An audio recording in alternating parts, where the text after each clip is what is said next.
Tu ne te maries pas, tu n'as plus envie de mariage, tu es impuissant, tu es frigide. Beaucoup d'hommes qui viennent pour t'épouser, mais tu n'acceptes pas. Si vous faites partie des personnes qui subissent ce genre d'agression, restez avec moi jusqu'à la fin de cette vidéo. Écoutez, le mariage, ce n'est pas quelque chose qu'on prend à la légère, surtout pour les enfants de Dieu. Oui, je ne sais pas si je suis le seul à remarquer que plus on est trop spirituel, et surtout si cette spiritualité s'est beaucoup développée quand on est célibataire, plus on se rend compte que la chose la plus difficile dans notre vie, c'est faire un choix d'une épouse ou d'un époux.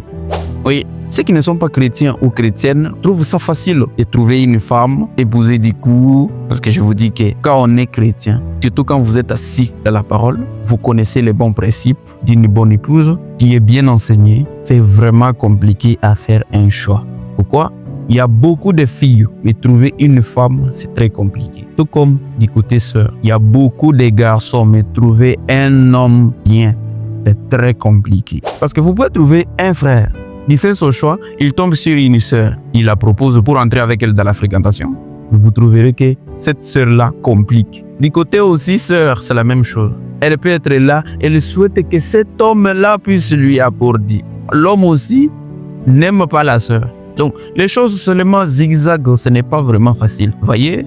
Mais une fois trouvé une bonne femme, surtout chez les frères, vous allez vous rendre compte qu'il part vraiment très bien avec ses procédures jusqu'au mariage. Ça ne tarde même pas.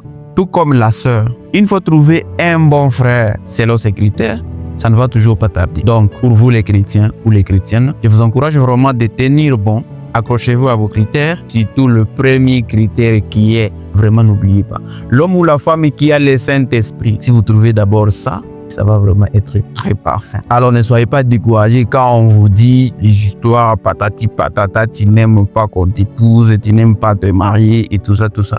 Tu risques de faire le choix qui n'est pas le tien. Bref, tu risques de faire un mauvais choix sous la pression de ton entourage. Oui, parce que si tu fais un mauvais choix, tu vas ruiner toute ta vie. C'est comme ça que Frère Branham nous a enseigné. Parce que ce n'est pas eux là qui vont subir ce que tu vas subir au mariage. Alors détends-toi, fais très bien les choses selon ton rythme jusqu'à ce qu'une bonne personne va se présenter. Tout ira trop bien. Voilà, je vous aime tous. Que le Seigneur vous bénisse abondamment.